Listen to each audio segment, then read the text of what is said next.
mi senda ya esté.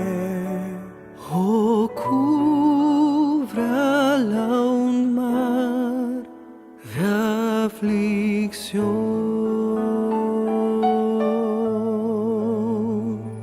Mi suerte cualquiera que sea, diré, alcancé, alcancé salvación.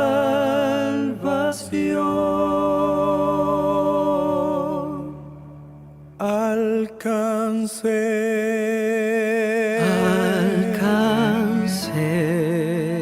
Salvación,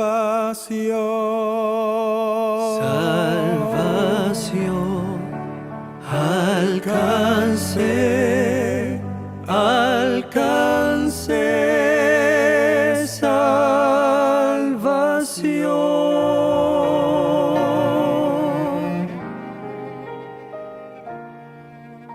Feliz yo me siento al saber que Jesús libróme del yugo opresor, quitó mi pecado, clavólo en la cruz. Gloria demos al buen Salvador.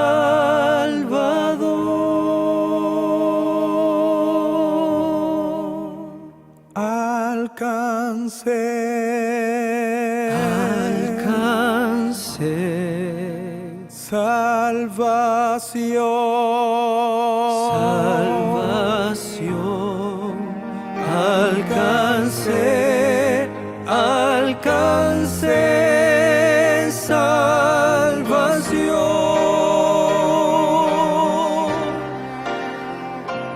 La fe tornaráse en gran realidad al irse la niebla de los. Desciende Jesús con su gran majestad. Aleluya, estoy bien con mi Dios.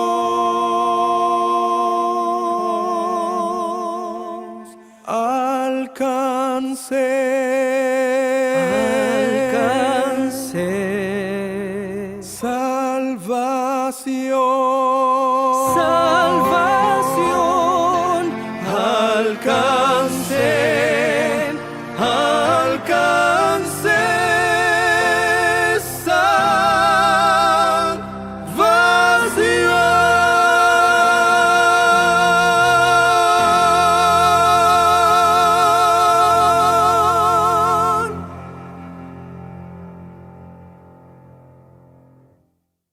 Dios los bendiga, mis hermanos. Un nuevo día para poder alabar al Señor, todos juntos, aunque no estamos reunidos en la iglesia, pero todos juntos, cada uno desde su casa, nosotros aquí, que podamos adorar al Rey. Y como escuchamos recién en el preludio, este hermoso himno que dice alcancé salvación, y qué hermoso poder reconocer que la salvación que el Señor nos ha ofrecido, nosotros pudimos tomarla, que Él nos miró un día, que nos aceptó y que nosotros dijimos, sí, Señor, queremos seguirte. Cuando escuchamos la historia de este himno, en realidad es impresionante saber de que en la aflicción, que en el dolor, que en los malos momentos de la vida, una persona puede decir, estoy bien con mi Dios, que es otro de los nombres que usa este himno. Si no conoce la historia, búsquela, que seguramente será de gran bendición. Y ya que hemos escuchado este preludio y hemos escuchado este hermoso himno, lo invito a que podamos adorar a nuestro Cristo, a nuestro Rey.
Judas 1:25 dice que toda la gloria sea para Él, quien es el único Dios, nuestro Salvador, por medio de Jesucristo, nuestro Señor.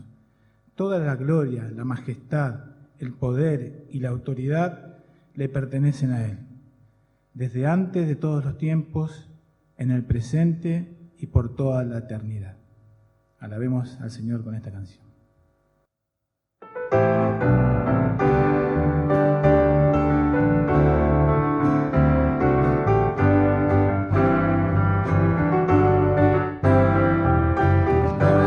Aquí está.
Hermanos, los invito a que tengamos un momento de oración, agradeciendo al Señor por todas las cosas. Padre Celestial, te damos gracias de que podemos estar acá en tu casa, Señor, pero también te damos gracias de que podemos escucharte por este medio. Señor, tú eres el centro de nuestra alabanza, Señor. Queremos adorarte, es nuestro deseo honrarte, Señor. Y queremos, Padre, dejar todas nuestras cargas a ti, Señor, a tus pies, sabiendo que en ti, Señor, confiamos para todas las cosas, Padre. Perdona las veces que hemos dicho que tenemos confianza en ti, Señor, pero hemos dudado. Perdona las veces que hicimos nuestra voluntad, Señor, y no hicimos la tuya, Señor. Pero tú, Señor, que siempre nos sostiene con tu diestra de poder, Señor, nos das esa confianza, Señor, para seguir adelante, Señor, sabiendo de que tú eres el perfecto, que tú eres el que obras en nuestras vidas, Señor, cada día. Por eso, Señor, te entregamos este culto en tus manos, Señor, y te lo dedicamos a ti, Padre. Padre, esperamos que sea de bendición, Señor, para también al que escucha tu palabra, tu hermosa palabra, Señor. Ayúdanos en todas las cosas. En el nombre de Jesús. Amén.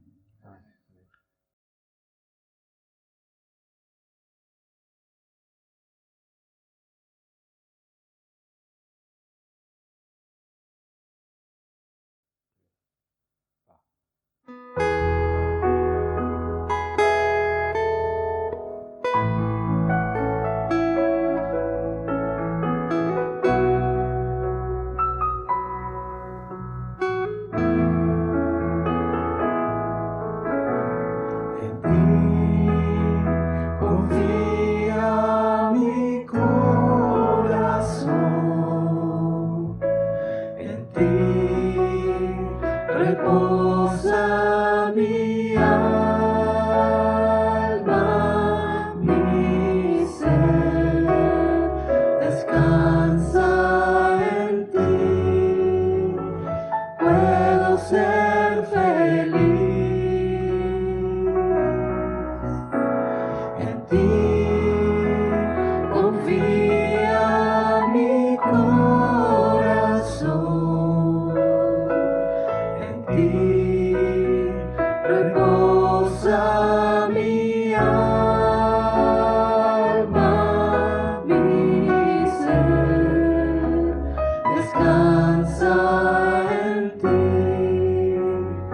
puedo ser feliz.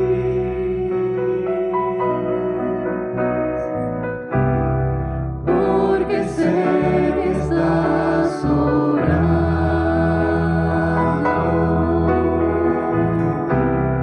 tu perfecta voluntad.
vamos a escuchar a continuación.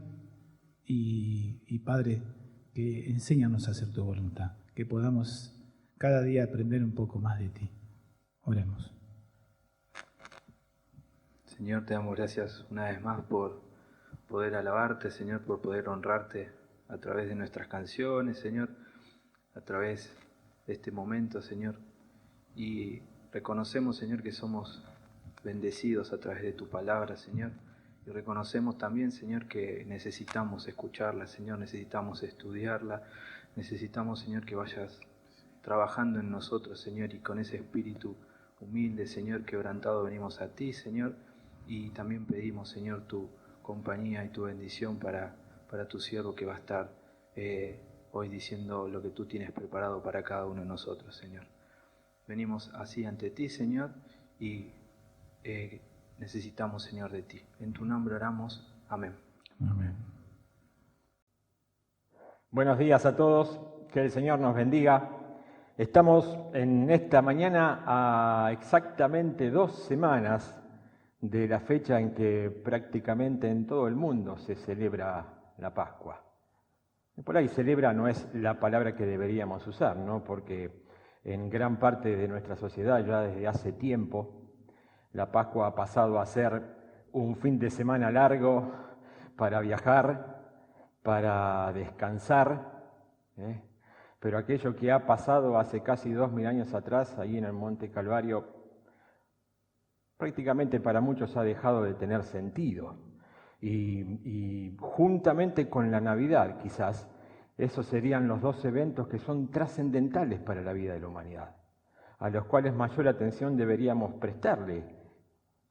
Y por eso queremos proponerles que en estos 2 domingos previos a Pascua, que podamos transitar y que podamos pensar a través de la palabra de Dios en distintos aspectos que tienen que ver con el sacrificio de Cristo en la cruz. Para eso en esta mañana les invito a buscar el Evangelio de Juan, el capítulo 12 del Evangelio de Juan.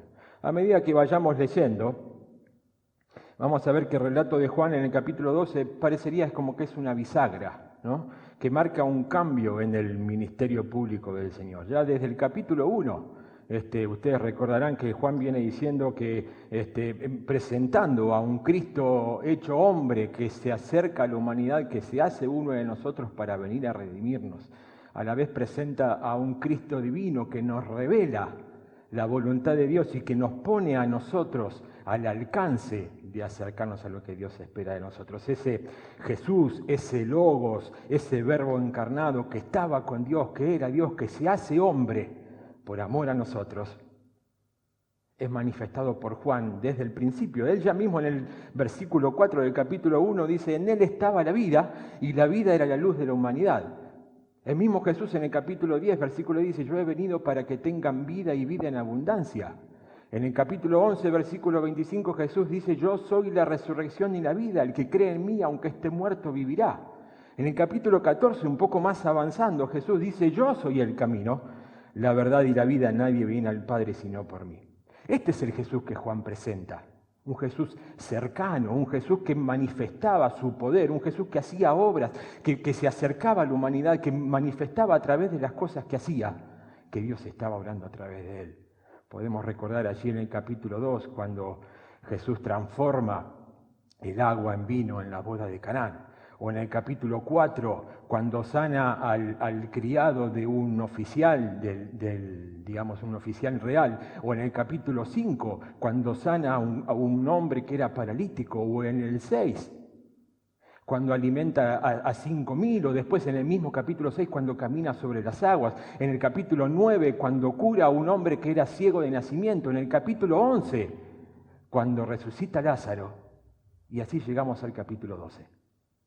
Y antes del pasaje que vamos a leer, antes del párrafo que vamos a leer, hay 2 hechos que son muy conocidos, que Juan los relata. Uno de ellos es ese acto de adoración hermoso, esa entrega total que hace María Magdalena, en un acto de adoración supremo, poniendo en el Señor o entregándole al Señor todo lo que ella tenía, derramando ese frasco de nardo puro, de perfume sobre el Señor.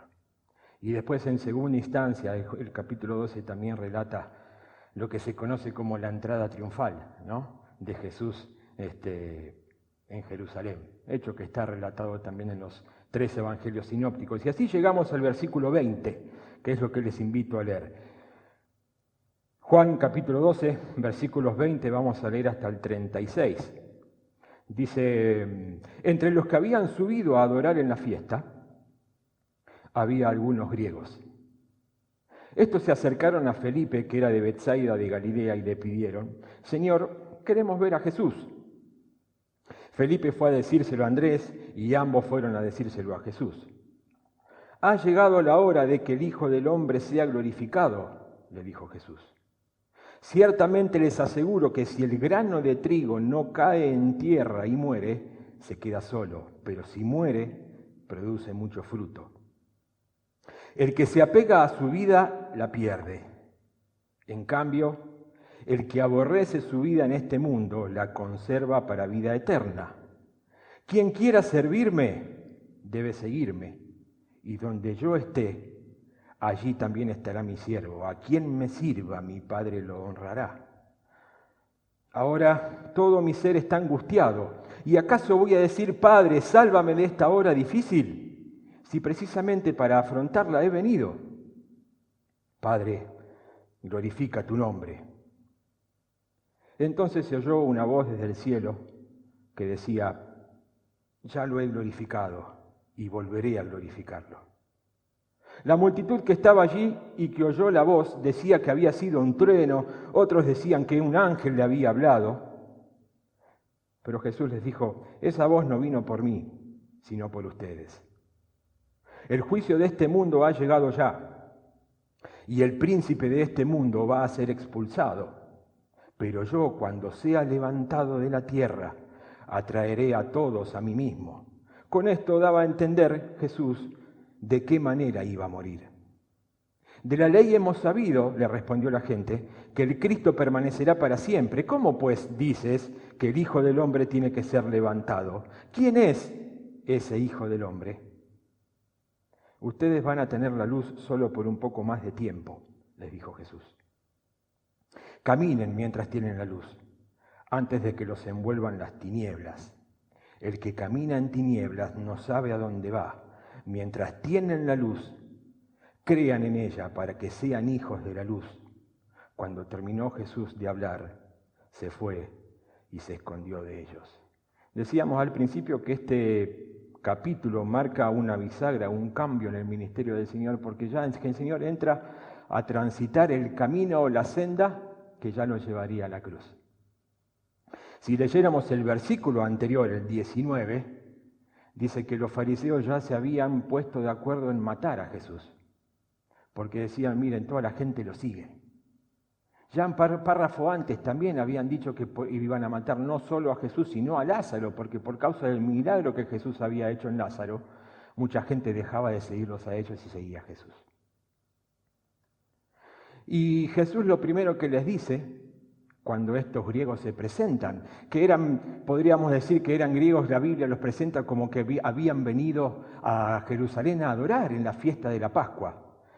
Allí, si leemos Hechos capítulo 2, Lucas presenta a este tipo de gentiles como prosélitos, aquellos que habían abrazado la fe judía y habían aceptado las doctrinas y todas las prácticas del judaísmo, y habían aceptado eso como fe propia, ¿no?, de toda la religión judía. Y se acercan en víspera de la Pascua a Jerusalén. Y por alguna u otra cuestión, que algunos dicen que era porque los nombres podrían semejarse a que eran griegos, se acercan a Felipe, y Felipe va a Andrés, y los dos van y le dicen a Jesús que estos griegos quieren verlo. Y estos griegos aparecen en escena un poco también para confirmar lo que los fariseos decían: miren, toda la gente lo sigue. Y la Biblia no aclara, Juan no aclara, pero sí, si la respuesta de Jesús es directamente a los griegos, si ellos consiguen la entrevista que habían pedido a los discípulos de Jesús. Pero sí, esto le da el puntapié inicial para que el Señor pueda pronunciar el discurso que acabamos de leer, ¿no? Y Jesús manifiesta lo primero que dice, que había llegado la hora de que el Hijo del Hombre sea glorificado. Había llegado la hora. Había llegado la hora de que Él fuera a la cruz, había llegado la hora de que Él diera su vida, había llegado la hora de que la salvación pueda estar dispuesta para todos. Ustedes recordarán en el capítulo 2, cuando precisamente en las bodas de Canaán, cuando María le dice a Jesús que se había acabado el vino, Jesús le dice, ¿y qué tiene que ver conmigo eso si mi hora no ha llegado? En el capítulo 7, cuando los hermanos de sangre de Jesús, invitándolo o desafiándolo, porque no era una invitación, era como una expresión que no creían en Él, le dice, pero vos deberías ir a la fiesta, a Judea, a la fiesta de los tabernáculos, para que todo el mundo vea las cosas que haces acá. Y Jesús les dice, todavía mi hora no ha llegado. Después va a la fiesta. Y en el versículo 30, Juan es el que dice que los fariseos ya querían arrestarlo, pero que no pudieron hacerlo porque no había llegado la hora. Y aquí en este capítulo 12, en la charla o en el discurso que el Señor empieza a expresar o a manifestar frente a la gente, dice que había llegado la hora de la glorificación. ¿Qué tiene que ver esa glorificación de la que el Señor habla con todo el proceso que nosotros entendemos como el proceso de la pasión? Su sufrimiento, su muerte, su resurrección, su vuelta a la presencia de Dios. Había llegado la hora.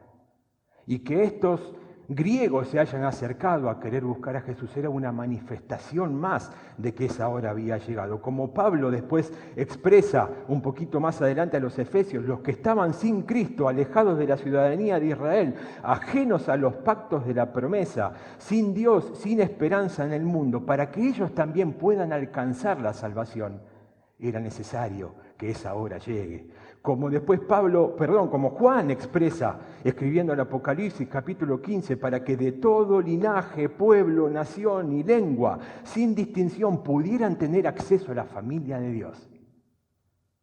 Era necesario que esa hora llegue. Era necesario que Jesús vaya a la cruz. Era necesario que el nuevo pacto abriera el camino y pusiera la salvación que Dios había preparado ya desde antes de la fundación del mundo, y ponerla a disposición de todos aquellos que quisieran recibirla. Y eso solo podría ser real a través del sacrificio de Cristo. La vida solo podía iniciarse a partir de la muerte. Y a partir del versículo 24 es por eso que el Señor usa esta comparación para explicar la ley del reino de Dios. Y dice, así como el grano de trigo tiene que morir para llevar fruto, de la misma manera, Él tenía que ir a la cruz, para que a través de su muerte, todo aquel que pusiera su fe en el Señor, todo aquel que reconociera el sacrificio que Él había hecho en la cruz, pudiera empezar a caminar el camino y ser adoptado y ser hecho parte de la familia de Dios. Dicen los que saben, yo no sé, y si me dan una planta se me muere, porque no la sé cuidar. Pero dicen los que saben que uno puede conservar un grano de una planta o una semilla en un lugar seco y aislado por mucho tiempo y la semilla no se echa a perder, pero tampoco da fruto. Se conserva, pero no da fruto. Sin embargo, cuando la semilla es arrojada en la tierra, ¿no?, y cuando después aparece en primer lugar ese primer brote verde, y después aparecen las hojas, y después aparece la planta, y después aparece el tallo, y después aparece la cabeza, y cuando cambia ese color medio verdecito porque todavía no está listo y toma color así medio dorado y lindo, llega el tiempo de la cosecha. Y ahí no termina el proceso, porque es necesario que una y otra vez esos granos o esa semilla que aparece en la cabeza de la planta sean plantados continuamente para que en un momento esa cosecha sea abundante. La muerte de Cristo era necesaria para que a través de su resurrección toda la humanidad tuviera la posibilidad de nacer de nuevo. Él podría haber retenido su gloria celestial, sin embargo se hizo hombre. Y aún hecho hombre vivió en esta tierra de una manera justa y perfecta. O sea que podría haber vuelto a la presencia de Dios, evitando el sufrimiento y evitando la muerte, porque la única razón, o el único, se me fue la palabra, la única condición, ahí está, la única condición para llegar a la presencia de Dios es vivir una vida perfecta, sin ofensa, frente a Dios. Y Jesús la había vivido. Pero si Él hubiese vuelto, aún después de haberse hecho uno de nosotros, a la presencia del Padre, ninguno de nosotros tendría la posibilidad de haber sido salvados. Por eso fue a la cruz. Por eso Él reconoce que su hora había llegado.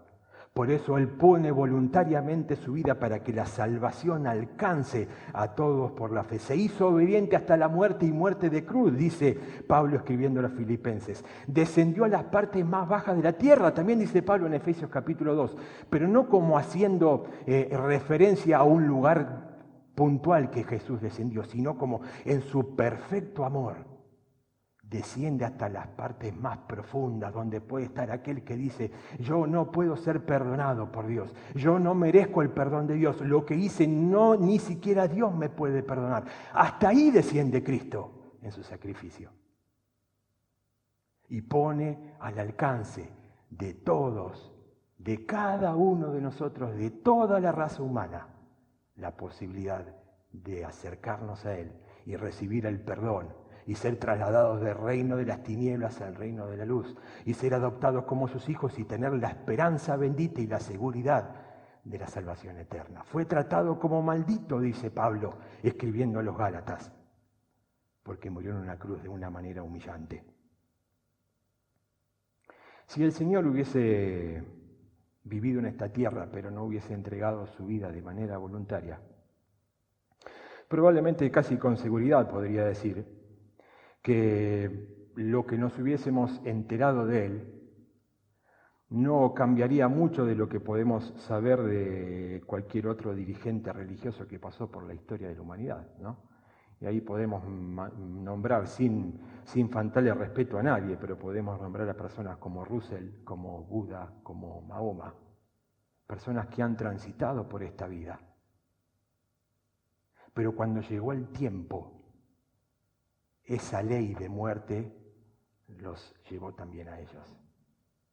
Cuando llegó el tiempo, todo lo que ellos habían hecho no sirvió de nada. El único que fue a la cruz, el único que prometió y cumplió, el único que salió victorioso de la muerte, el único que vive y reina para siempre y por eso puede dar vida eterna a aquellos que confían en Él, es el Señor Jesucristo, que voluntariamente fue a la cruz por cada uno de nosotros. Ahora, esa ley de muerte que tiene valor para el Señor, que a partir de su muerte la vida fluye para cada uno de nosotros, se extiende como principio a todos aquellos que decidimos seguir a Cristo. Su renuncia, su humildad, su perfecta obediencia, tienen que ser el ejemplo que cada uno de aquellos que decidimos seguir a Cristo podamos seguir. Para que su vida plena se pueda manifestar en cada uno de nosotros, nuestra entrega tiene que ser total. Renunciando a nuestro egoísmo, renunciando a nuestro orgullo, poniéndolo a Él como centro y como la autoridad máxima de nuestras vidas. Algo muy contrario a lo que el mundo ofrece. ¿Qué es lo que ofrece el mundo hoy? Dinero, poder, riquezas, placer, todas cosas pasajeras, todas cosas que se desvanecen, todas cosas que como mucho duran el tiempo que nosotros vivimos en esta tierra, pero cuando morimos todo pierde valor. Frente a eso lo que Dios ofrece es eterno. Frente a eso lo que el sacrificio de Cristo logró y lo que su victoria en la muerte pone al alcance de todos nosotros es la vida eterna, que cada uno de nosotros tiene que aceptar, y cuando aceptamos somos desafiados por el Señor y comprometidos por Él a vivir de una manera digna como a Él le agrada. Es importante destacar que Jesús usa en esta frase, en el versículo 25, cuando habla de ganar la vida o de perder la vida, un término que nosotros podríamos traducir como el alma, como dando a entender que lo que el Señor tiene para darle al ser humano abarca todas las áreas de la vida del ser humano, abarca su vida por completo, que el Señor se preocupa por el ser humano de manera integral y que espera de cada uno de nosotros una respuesta a la altura de lo que Él hizo por nosotros. Por un lado, la cruz de Cristo es símbolo de salvación, porque no hay otra manera de acercarnos a Dios, porque no hay otra manera de ser redimidos de nuestros pecados, porque no hay otra manera que reconociendo que somos pecadores y estamos alejados, separados por la eternidad de la gloria de Dios y solamente por el sacrificio de la cruz, aceptando lo que Él hizo por nosotros. Esa es la única manera de acercarnos a Dios. Y por otro lado, la cruz también es símbolo del verdadero estilo cristiano de vivir. Porque cada uno de nosotros, cuando aceptamos el mensaje de Cristo, entendiendo lo que Él hizo por nosotros, no podemos tener otro comportamiento y otra decisión que no sea ponerlo a Él como centro de nuestra vida y expresar la firme decisión como Juan expresa después en su carta en el capítulo 2, versículo 6, de andar como Él anduvo, con la firme seguridad de que Él está con nosotros. Este discurso de Jesús lo pone cara a cara frente a esa horrenda realidad de tener que sufrir la muerte. Y Jesús dice, mi alma está angustiada. Y seguramente por un lado estaba angustiada por el dolor y todo lo que tendría que ver con su sacrificio y con su sufrimiento humano y el sufrimiento moral, pero mucho más que eso y mucho más profundo que eso, el dolor y la angustia que llenaba el corazón del Señor era por la carga del pecado que Él mismo decidió cargar. Su pecado y mi pecado. Él había venido para eso. Había aceptado el plan que el Padre había diseñado. Y en suma obediencia y con profundo deseo de llevar gloria al nombre del Señor, al nombre del Padre, Él había aceptado el desafío, había venido a esta tierra, sabiendo que su muerte, solamente su muerte y su victoria posterior sobre la muerte, traería salvación a todos aquellos que confiáramos en Él. Y la oración de Jesús, el versículo 27, Él no ora para que el Señor lo libre de la prueba. No ora para que el Señor lo saque, sino que en su profunda sinceridad y aún en su angustia, en su expresión, la expresión de su oración, está como diciendo, si el cumplimiento de tu plan necesita que yo vaya a la cruz y que ponga mi vida, yo estoy dispuesto a hacerlo. Yo estoy dispuesto a hacerlo. Por amor a ti, por amor a la humanidad, yo estoy listo para llevar a cabo el plan que tú has trazado. Y en ese momento, así como había pasado, recordarán ustedes en el bautismo del Señor, o después en el momento de la transfiguración, dice que se oye una voz desde el cielo, la voz del Padre que confirmando que había oído la oración de su Hijo, como diciendo que la gloria que Él había dado a su nombre ya se había cumplido en el hecho de que su Hijo se había hecho hombre, había venido y había vivido de manera justa y perfecta, llevando adelante el plan de Dios. Pero mucho más sería glorificado también. Él sería vuelto a glorificar a través del sacrificio, a través del plan de redención que el Señor iba a llevar a cabo en la cruz del Calvario. La gente que estaba allí en ese momento, escuchando, dice que escuchó la voz de Dios, pero no la pudo discernir, no la pudo entender. Por un lado pensaban que era un trueno, por un lado pensaban que era un ángel que le había hablado. Quizás un poco haciendo referencia a cosas que siguen pasando a lo largo de toda la historia de la humanidad, ¿no? Tenemos alrededor nuestro tantas muestras que nos hablan del amor de Dios, tanta evidencia para el ser humano de que Dios es un Dios de amor, que vino a salvar al ser humano, que le propone y pone al alcance de cada uno de nosotros una nueva vida. Pero como las personas en ese lugar, hoy también hay gente que no puede discernir la voz de Dios. Y yo le pregunto en esta tarde, o en esta mañana, ¿reconoce en su vida la voz de Dios? ¿Puede entender que Dios le ama y que tiene un camino para usted y que quiere darle esperanza y que quiere darle una nueva vida? Fíjese lo que dicen los versículos 31 y 32, donde Jesús mismo deja en claro 3 cosas que son importantes para nosotros, creo, resaltar. En primer lugar, la cruz de Cristo, dice Jesús, deja inaugurado el juicio de este mundo. ¿Por qué? Porque pone blanco sobre negro. Porque pone en evidencia a aquellos que, reconociendo su pecado, acuden a la cruz mirando el sacrificio que Cristo hizo, reconociendo su pecado y pidiendo perdón. Se hacen merecedores de la vida eterna. Merecedores no porque no la merecemos, pero se hacen acreedores, mejor dicho, de la vida eterna por el sacrificio de Cristo. Y por otro lado pone en evidencia también a aquellos que lo rechazan, sabiendo que la condición de rechazar el sacrificio de Cristo es ni más ni menos que la eterna condenación, apartados de su presencia. En segundo lugar, dice Jesús, por la obra de la cruz, el príncipe de este mundo es echado afuera. Todos nosotros nacemos con esa herencia de pecado sobre nosotros, ¿no? Que por más que querramos vivir de una manera que a Dios le agrade, que por más que querramos ajustar nuestra vida, que por más que querramos ser buenas personas y no hacer nada que ofenda al Señor, no lo podemos lograr. Esa es la herencia que hemos tenido. Pero cuando miramos a la cruz, cuando ponemos al Señor como el centro de nuestra vida, cuando aceptamos su sacrificio por nosotros y Él pasa a tener el control de nuestra vida, dice Jesús, Satanás es echado afuera.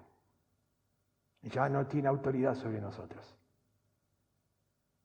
Y ya podemos disfrutar de esa vida plena, entregando día a día, cada día a día nuestra vida a las manos del Señor, para que su vida pueda ser manifestada en nosotros. Y en tercer lugar, dice Jesús, cuando sea levantado de la tierra, atraeré a todos a mí mismo, con solo mirar la cruz, sin importar lo que usted haya hecho, sin importar en qué condición se encuentre. Si con un corazón arrepentido, buscando la misericordia y el perdón de Dios, usted puede levantar sus ojos y mirar a aquel que dio su vida por usted, el Señor le perdona. El Señor cambia su vida, trae esperanza, trae gozo y trae certeza y trae su amor y su compañía que van a estar sobre su vida de ahora en adelante. Y la gente seguía sin entender. Para ellos, el Hijo del Hombre, como el Señor menciona, debería ser un rey que venga con arcos, con espadas, con carros, con caballos de guerra, que los libere de la situación en la que estaban, que establezca su reino en la tierra para siempre, que les devuelva el estatus y el confort que alguna vez habían logrado. Y veían a Jesús como alguno que podría llegar a ser el cumplimiento de esa promesa, pero Jesús, en vez de hablar de un reino que se va a establecer, les dice, ha llegado la hora en la que yo tenga que ir a la cruz.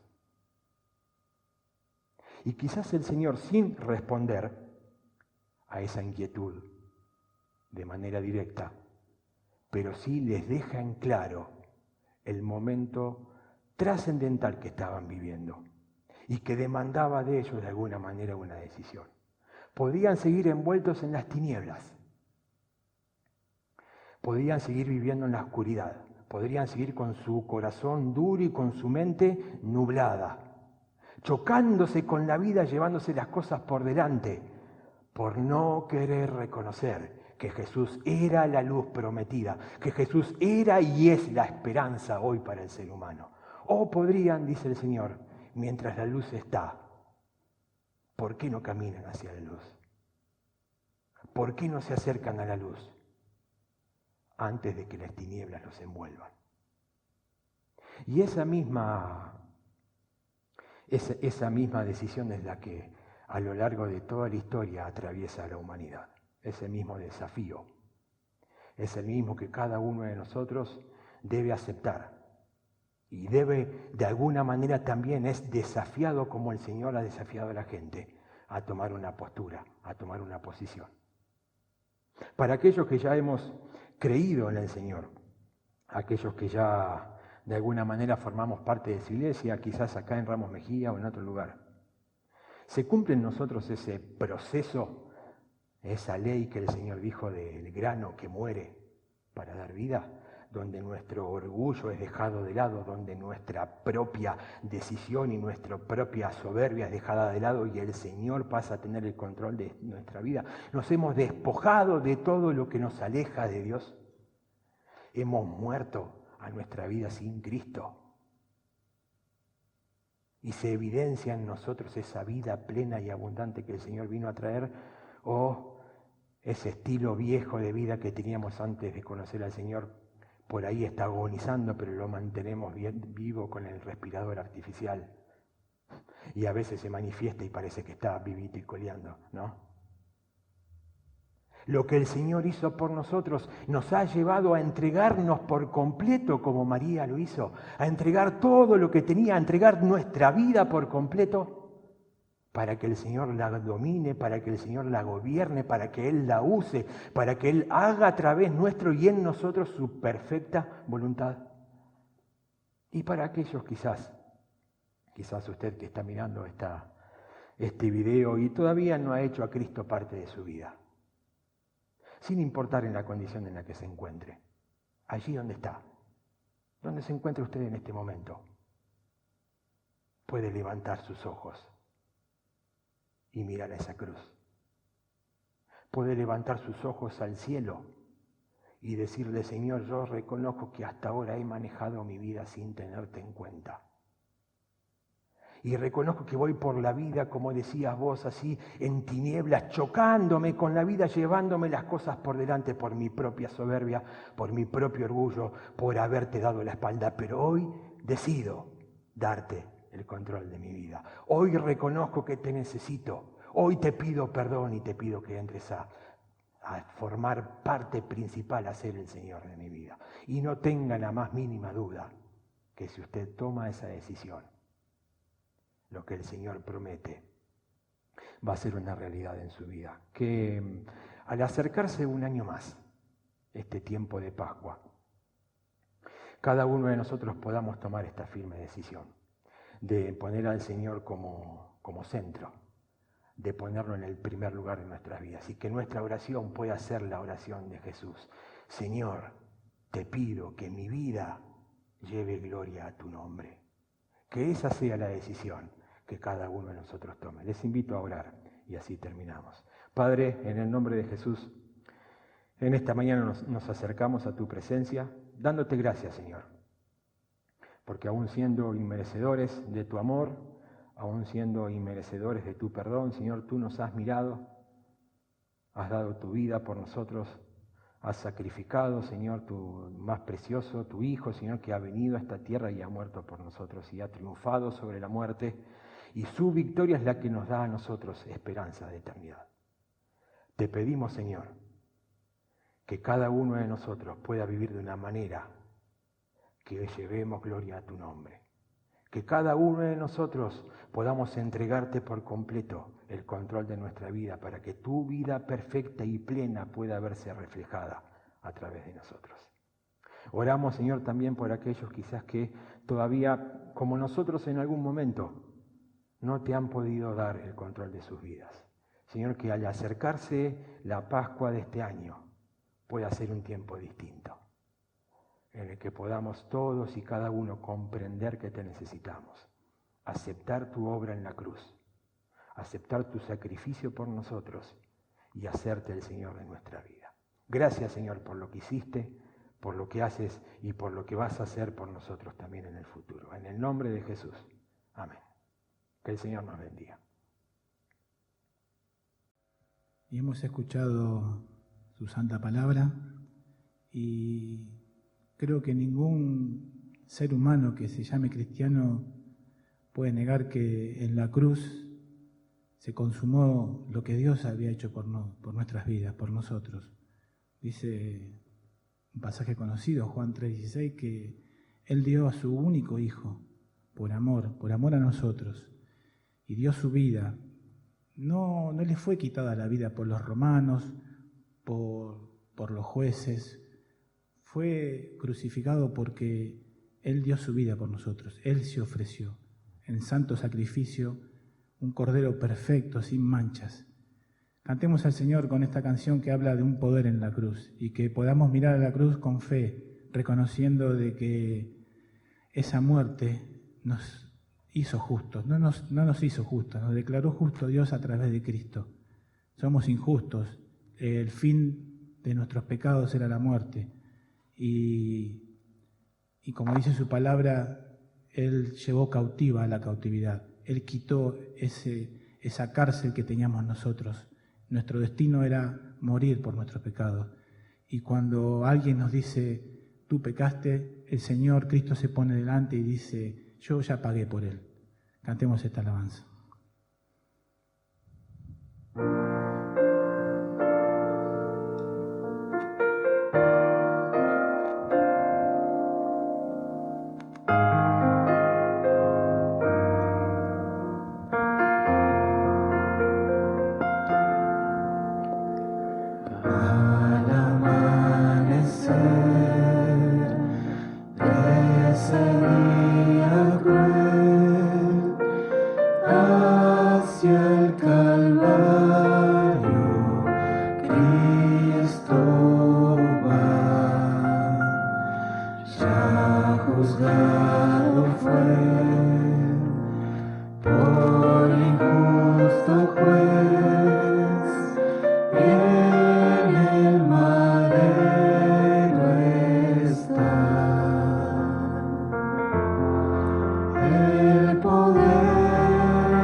que podamos meditar en la cruz de Cristo y también que podamos decir, ¿a dónde iremos, Señor, si solo tú tienes palabras de vida?